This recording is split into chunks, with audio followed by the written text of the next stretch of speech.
வெக்கப்பட்டதெல்லாம் போதும், வாங்க வெளியே வாங்க வாங்க வெளியே வாங்க.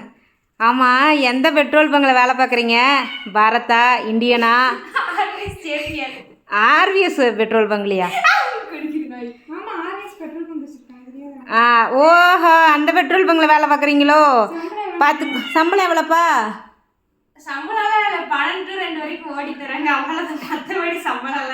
நான் கூட நினச்சேன் ஃபர்ஸ்ட் மாதம் சம்பளம் வாங்கி அம்மாவுக்கு தான் ஏதாவது வாங்கி தருவியோ அப்படின்ட்டு. ஓடியில் உட்காந்துருப்பியா? காலையில் உன் ட்ரெஸ் ஒருத்தங்க அழகாக இருக்குன்னு சொன்னாங்க. அதை போடுற விதத்துல ஸ்டைல் பண்ணணும், சும்மா அப்படி போட்டு போகக்கூடாது. சரி, பெட்ரோல் பங்கில் வேலை பார்க்குற, பெட்ரோல் அடிக்கலாம் வந்தால் ஃப்ரீயாக அடிச்சு விடுவியா? சரி, நிருவுக்கு இந்த ட்ரெஸ்ஸு எப்படி இருக்குன்னு சொல்லுங்கள். இன்னும் 1 வீக் இந்த ட்ரெஸ்ஸில் தான் சுற்றுவாங்க ஆர்விஎஸ் காலேஜுக்குள்ளார. அப்பப்போ